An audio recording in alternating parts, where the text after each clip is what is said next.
Expect نہیں کر رہے تھے کہ اتنے بڑے نقصان کے بعد ایران اس طریقے سے اٹیک کرے گا۔ اب نقصان جو ہوا ہے اس کے بارے میں آپ کو بتا دیتا ہوں۔ اب تک کی جو اطلاعات آ رہی ہیں اس کے مطابق ایران نے اسرائیل کی بہت ساری بلڈنگز تباہ کر دی ہیں، بہت سارے جو اہم ایریاز ہیں ان کو ٹارگٹ کیا ہے۔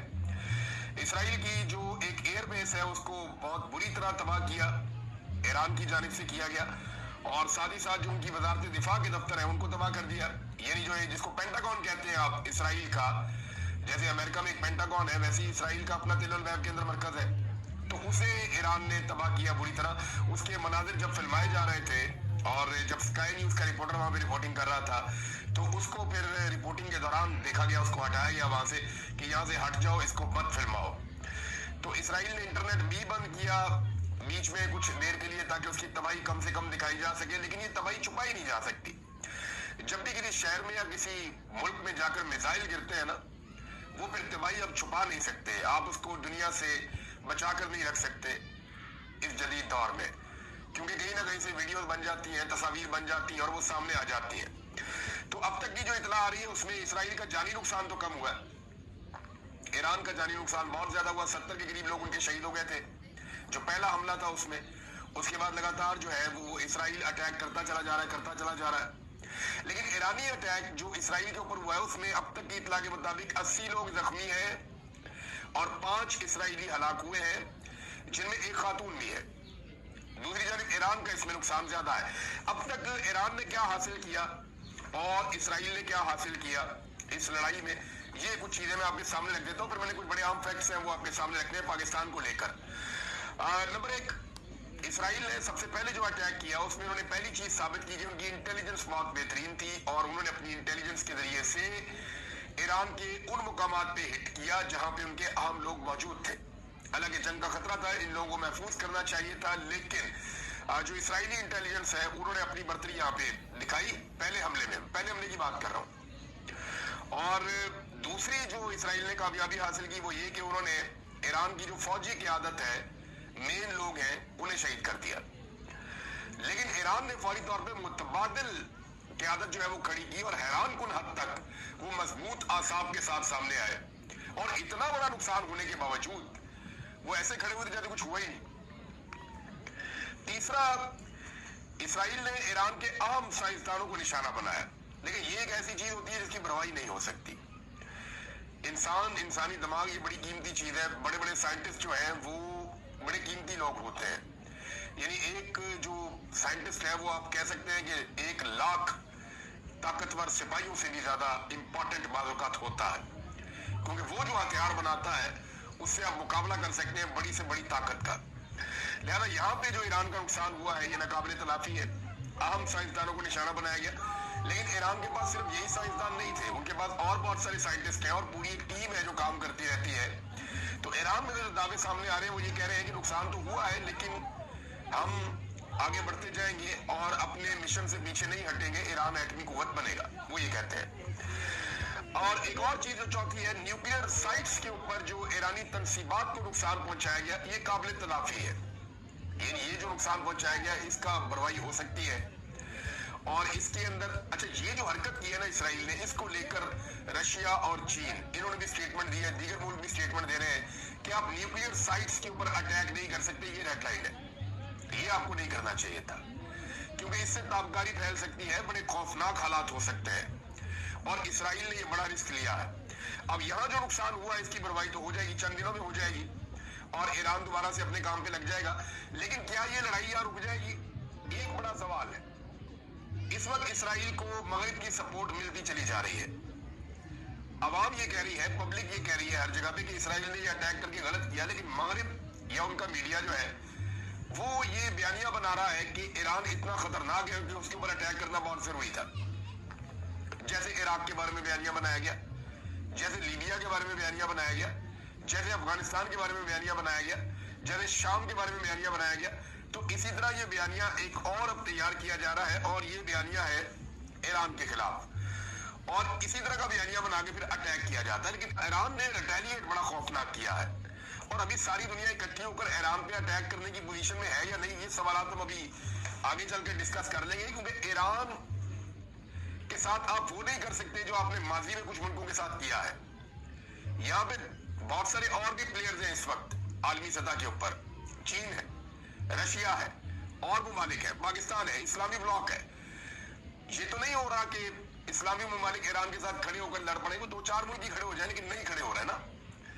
لیکن اگر ساری دنیا مل کر ایران پہ حملہ کرنے کے لیے تیار ہو جاتی ہے تو پھر ایسے میں ان کی ریلیونس بڑھ جائے گی, کیونکہ ان کی بیسز حاصل کیے بغیر یہ کرنا ممکن نہیں ہوگا. اور ایران کے چاروں طرف جو ممالک ہیں وہ مسلمان ملک ہیں. کیا ترکی کی سپورٹ حاصل کی جا سکے گی, سعودی عرب کی, یو اے ای کی, کہ اپنی بیسز آپ دے دیں ہم نے ایران کو مارنا ہے؟ تو مجھے نہیں لگتا کہ ایسا ممکن ہوگا. اور عراق کے اندر اگر یہ اس طرح کی کوئی بیسز یا کچھ چیزیں بنا کے ایران کے ساتھ لگاتار ایک اٹیک میں آتے ہیں تو اس میں بھی کوئی اتنی کامیابی نہیں ملے گی. وجہ یہ ہے کہ عراق کے اندر پہلے ہی خانہ جنگی جیسی صورتحال ہے, اور یہ بڑا مشکل ہو جائے گا نیٹو فورسز کے لیے اپنے آپ کو ایک ایسی لڑائی میں لے کر آنا. بہرحال میں آپ کو بتا رہا تھا کہ اسرائیل نے کیا حاصل کیا. اب آئے کہ ایران نے کیا حاصل کیا. ایران نے ایک تو دنیا کو حیران کیا کہ فوری طور پہ جوابی حملہ کیا 24 گھنٹے کے اندر, جو ایکسپیکٹ نہیں کیا جا رہا تھا. اتنے بڑے فوجی اور سائنسی نقصان کے بعد, ایٹمی نقصان کے بعد, اتنا بڑا نقصان جو ایران کا ہوا, اس کے بعد کیا امیڈیٹلی ایران رسپونڈ کر سکتا تھا؟ یہ سوال سب کے ذہن میں تو تھا, لیکن سب کو اندازہ تھا کہ نہیں, اتنی جلدی نہیں کرے گا. 24 گھنٹے کے اندر ایران نے جوابی حملہ کیا. دوسری چیز جو ایران نے حاصل کی وہ یہ کہ پہلی بار اسرائیل میں اتنی بڑی تباہی ہم نے دیکھی ہے. وہاں ایئر بیس کی تباہی دیکھی ہے, بلڈنگز کی تباہی دیکھی ہے, جہاں پہ ان کا ڈیفنس کا آفس تھا اس کی تباہی دیکھی ہے. اکنامک جہاں سے ان کا وہ معیشت چلتی ہے, وہاں پہ ایک وزارت خزانہ کا ایک وہ بنا ہوا ایریا, وہاں پہ ہم نے تباہی دیکھی ہے. بہت ساری بلڈنگز ہم نے گرتی ہوئی دیکھی ہے. وہ مناظر جو ہم غزہ میں دیکھتے رہے بڑے لمبے عرصے سے, انہوں نے ہزاروں ٹن بارود غزہ کے اوپر برسایا ہے. کچھ لوگ دعویٰ کرتے ہیں کہ 1 لاکھ ٹن بارود اسرائیل نے غزہ کے اوپر برسا دیا گزشتہ 2 سال میں. ایسی تباہی پھیری ہے 2-2.5 سال میں غزہ کے اندر, اور ہم نے غزہ کو ملبے کا ڈھیر بنتے ہوئے دیکھا ہے. اب اس سے ملتے جلتے مناظر ہمیں پہلی مرتبہ تاریخ میں اسرائیل میں نظر آئے ہیں. اب یہ جو اتنی بڑی تباہی ہے, یہ ایران نے پہلی چیز ایک اور یہ اچیو کی کہ انہوں نے دکھایا دنیا کو کہ یہاں پہ بھی بم گر سکتے ہیں, یہ بلڈنگیں بھی گر سکتی ہیں, ایسا نہیں ہے کہ ان کو نقصان نہیں ہو سکتا. دوسرا جو اسرائیلی ایئر ڈیفنس سسٹم ہے وہ دنیا کا ایک بہترین ایئر ڈیفنس سسٹم ہے. اس کو آئرن ڈوم کہتے ہیں. اسرائیل اس کے اوپر بہت پیسہ خرچ کرتا ہے. اس کی ایک ریزن ہے, وہ ایک چھوٹا سا ملک ہے, چاروں طرف مسلمان ملک بیٹھے ہوئے ہیں, اور اس کو ہر وقت اس بات کا خطرہ رہتا ہے کہ کہیں نہ کہیں سے کوئی نہ کوئی بم یا کوئی نہ کوئی میزائل یا کوئی نہ کوئی چیز آ جائے گی. تو اس نے دنیا کا بہترین امریکہ کے ساتھ مل کر, دنیا کے بہترین سائنسدانوں کے ساتھ مل کر اپنا ایک آئرن ڈوم کا سسٹم بنایا ہوا ہے, جدید ترین جو ایئر ڈیفنس سسٹم ہے. وہ بیچ ہو گیا, ایران نے اس کو بیچ کیا ہے. اور ایسا نہیں ہے کہ ایران کے سارے میزائل جا کے ٹارگٹ پہ لگے. اگر آپ وہ ویژولز دیکھیں مناظر تو آپ کو نظر آتا ہے کہ ایران کی جانب سے آنے والے بہت سارے میزائلز یا ڈرونز ان کو ٹارگٹ کر لیتا ہے. اسرائیل انہیں ٹارگٹ کر لیتا ہے, ہوا میں روک لیتا ہے. لیکن پہلی مرتبہ ہم دیکھ رہے ہیں کہ پہلے بھی ایسا ہوا تھا, لیکن اتنے بڑے پیمانے پہ نہیں ہوا تھا, کہ بہت بڑے پیمانے پر ایران کے میزائلز وہ آئے ہیں اور آ کر ہٹ کیے ہیں اپنے ٹارگٹس کے اوپر. تو ایک تو انہوں نے یہ مت توڑ دی, یہ مت انہوں نے توڑ دی ایران نے کہ اسرائیل کے شہروں کے اوپر اٹیک نہیں ہو سکتا, یا جو آئرن ڈوم ہے اس کو ڈسیو نہیں کیا جا سکتا, یا اس کو بریچ نہیں کیا جا سکتا. تو انہوں نے اس کو توڑا اور توڑ کے جا کے مارا. اب جو جنگ کی حدت ہے, ایران نے ایک اور چیز جو حاصل کی وہ یہ کہ جنگ کی حدت کو, اس کی شدت کو اسرائیل تک پہنچایا ہے. اس سے پہلے اس جنگ کی شدت مسلمان ملکوں میں رہتی تھی, یا غزہ میں رہتی تھی, یا ایران میں رہتی تھی, یا لبنان میں رہتی تھی, لیکن شام میں رہتی تھی. اب یہ جو جنگ کی شدت ہے یہ پہنچی ہے اسرائیل کے شہروں میں. تو وہاں پہ ہم مناظر دیکھ رہے ہیں, ان کے لوگ بہت پریشان ہیں. ایک طرف میں نے آپ کو بتایا تھا کہ جو ایرانی ہیں وہ سیلیبریٹ کر رہے ہیں, ڈیمانڈ کر رہے ہیں کہ مزید اٹیک کیا جائے, وہ قربانی دینے کے لیے تیار ہے. دوسری طرف میں نے آپ کو بتایا اور دکھایا بھی کہ جس طریقے سے جو اسرائیلی شہری ہیں وہ بنکرز کے اندر جا کر چھپ گئے ہیں, زیر زمین ان کے جو بنکرز بنے ہوئے ہیں وہاں پہ جا کے چھپ گئے ہیں, اور وہاں پہ اپنے آپ کو محفوظ کر لیا انہوں نے. تو اسی لیے ان کا جانی نقصان بھی کم ہوا ہے. اب ناظرین, جو انٹرنیشنل میڈیا ہے اس کو اگر آپ دیکھیں تو وہ اس طرح دکھا رہے ہیں جیسے ایران نے اسرائیل کے سویلینز کے اوپر اٹیک کر دیا. اور اس کا ریزن ایک یہ بھی ہے کہ جو سویلین ایریاز ہیں اسرائیل میں